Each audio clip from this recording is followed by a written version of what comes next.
Hi everyone! Today we're going to be learning how to do some basic portraiture, and I'm going to be demonstrating how to do this in the style of Frida Kahlo.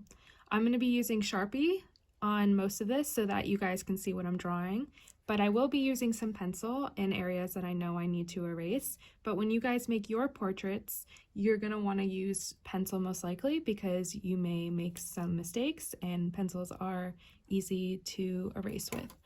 Okay, so the first thing I'm going to start with is her head shape, and that's going to be kind of like an oval shape or resembling an egg, so I'm going to start with that.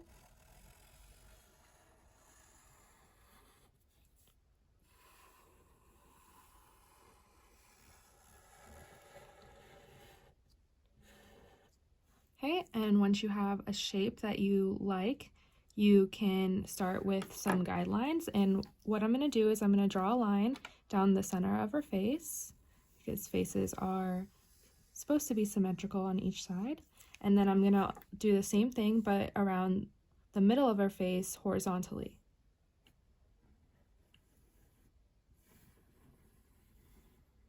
It doesn't have to be perfect, but you want to find that line that's as close to the center as possible.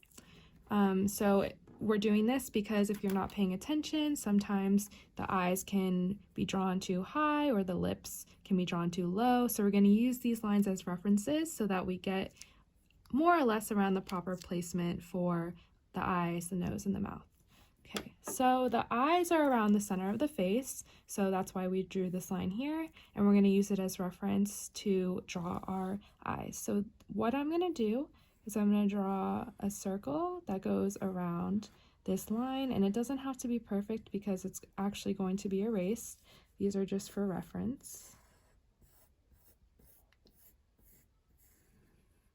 Okay, and this is approximately where the eye is going to go. So eyes are shaped more like a football, so I'm going to draw within these circles that shape.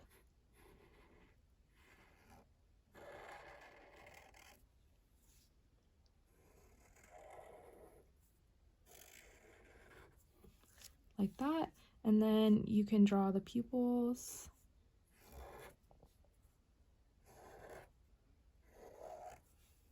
Just like that. And you guys can choose to add some details, like for example, I'm adding some lines to indicate some eyelids and then some eyelashes for Frida. And then once you have that down, you can add her eyebrows or his eyebrows if you are a male. But for Frida, she has pretty thick eyebrows, so I'm gonna draw those in.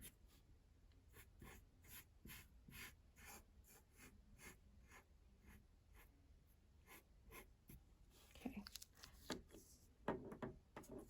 Oh. Now that I have that down, I'm gonna start working on her nose and her mouth. So the bottom of the nose is approximately halfway between this line right here and her chin. So I'm gonna find around where that middle is and make a mark. And then her mouth is approximately halfway between this line and her chin as well. So I'm going to make a mark there so I know where I'm going. Okay, so this mark is for the bottom of her nose.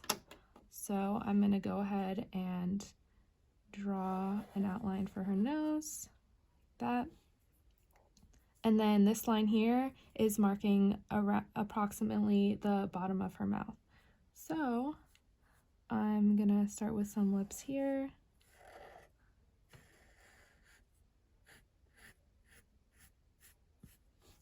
Like that. Okay, now her ears are approximately, the top part of it is round where her eye ends. So I'm gonna start here and then I'm gonna go down to the bottom of her nose on each side. And next I'm gonna start drawing her neck shape, and that's around halfway between the bottom of her ear and her chin. So right around there. And then I'm gonna give her some shoulders.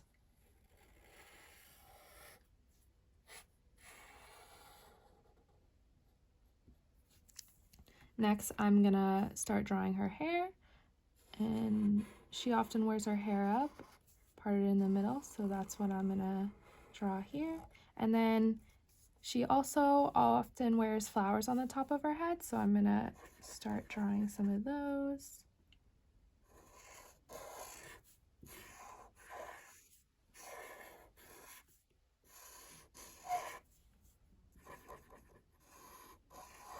And remember, if you guys want to draw flowers on the top of your heads, you'll probably be doing this in pencil, so it'll be easy to erase and color on top of.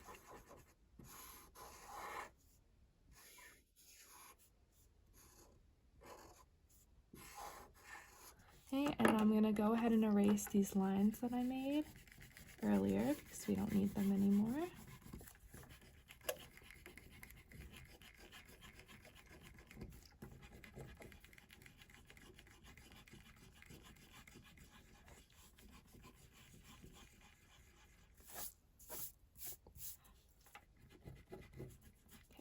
And when you guys are happy with your portraits, you can go ahead and add colors. There are many materials available such as markers, crayons, or colored pencils. And then after you're happy with how your portrait turns out, you can add aspects of your identity that you wish to include in the background around your portrait, just like we talked about in class. And now her portrait is about done, so this is the end of the lesson.